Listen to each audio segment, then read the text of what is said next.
This is the Team Rocket's Mewtwo EX League Battle Deck from the Pokémon TCG Live Shop, and this opening hand is exactly what you want. The problem is, you don't always get it. Today, we're taking a look at the Team Rocket's Mewtwo deck. We'll go over the cost and overall composition, my first impressions, some drawbacks and areas where this deck can struggle, and then we'll look at gameplay clips, both the good and the bad, as we evaluate its performance in the TCG Live Casual playlist. The decks available for purchase in the TCG Live Shop aren't really designed for ranked play, where optimized meta decks tend to dominate and steamroll less refined lists. So for this review, we'll be sticking to casual matches, where this deck actually has room to stretch its legs and show what it's capable of.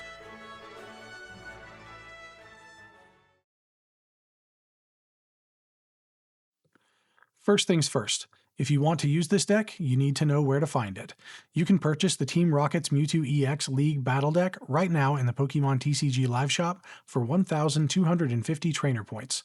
I'll be honest, I'm not familiar enough with the TCG Live economy to say definitively whether that's a great deal or an overpay, so take that part with a grain of salt. What we can evaluate, though, is whether the deck itself feels worth that price. Now that we've got the deck, I'll quickly explain the core strategy and then we'll jump into some games and see how it actually feels in hand. At its core, this deck revolves around Team Rocket's Mewtwo paired with Team Rocket's Energy. The goal is simple: get energy onto Mewtwo as quickly as possible and then start applying pressure before your opponent's strategy has time to fully come online. A good opening hand for this deck includes a Mewtwo in the active spot, 1 or 2 Team Rocket's Energy, and then a Team Rocket's Proton to help fill out your bench on turn 1.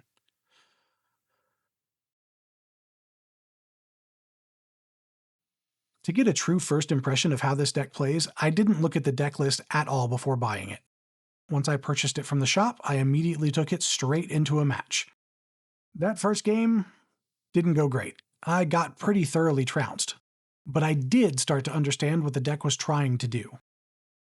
After that first loss, I queued up another match to see if I could actually leverage the deck strategy with a better understanding of how it's meant to function.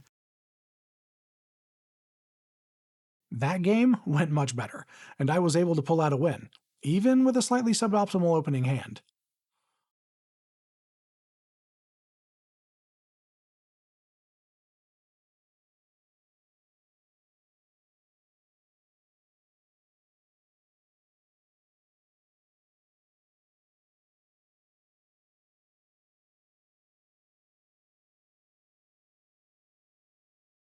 Now that we've seen how the deck plays in practice, let's talk about the ideal opening hand and how you want to execute it. The optimal opening hand for this deck is pretty straightforward. You're looking for at least 1 Mewtwo for your active Pokemon, Team Rocket's Proton to fill out your bench, at least 1 Team Rocket's Energy, and then a Team Rocket's Factory and a Psychic Energy if you're extremely lucky. If you manage to open with these cards, you're in a very strong position. With Mewtwo in the active spot, you start turn 1 by playing Team Rocket's Factory, then Team Rocket's Proton to search your deck for 2 additional Mewtwo and 1 Articuno. Since they're all basic Pokemon, you can immediately place them on your bench. That fulfills the requirement for Mewtwo's Power Saver ability. At that point, the only thing limiting your ability to attack is energy.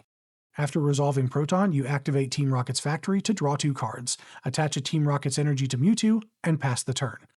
On your next turn, you attach a Psychic Energy, which allows you to use Erasure Ball for 160 damage on turn 2.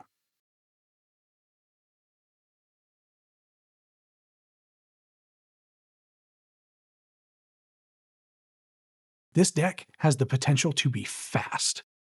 With strong search options, a consistent draw engine through Team Rocket's Factory, and Team Rocket's Proton enabling turn 1 setup, it's very feasible to be swinging for 160 damage on turn 2 with Mewtwo's Erasure Ball. Another thing that stood out to me was how well the deck is synergized. Every Pokemon in the deck is a Team Rocket variant, so meeting Mewtwo's requirements is usually trivial. You also have Articuno to prevent effects, Spidops to help play into the energy discard from Erasure Ball, Team Rocket's Factory to keep cards flowing, and multiple utility cards like Ultra Ball and Switch to help keep your core strategy moving. Most of this deck's weaknesses come down to variance and matchup. If all your Mewtwo end up stuck in the prize cards, you've basically lost before you even started. If your Team Rocket's Energy are locked in prizes or end up in the discard pile with no way to recover them, you can also quickly fall behind. But the biggest weakness I ran into during testing was Mewtwo's 2x weakness to Dark-type Pokemon.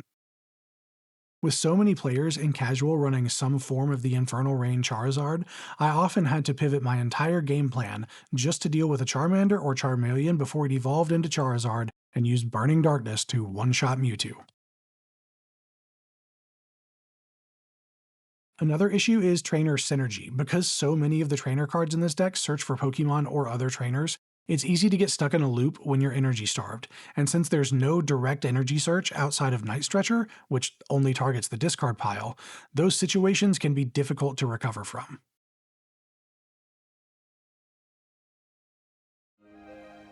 So, is this deck worth your trainer points? I think the answer really depends on what you're looking for. If you're a new or returning player who wants a deck that can be moderately competitive in casual play, or if you're a Mewtwo fan who just wants that big monster do thing energy, this deck is absolutely worth considering.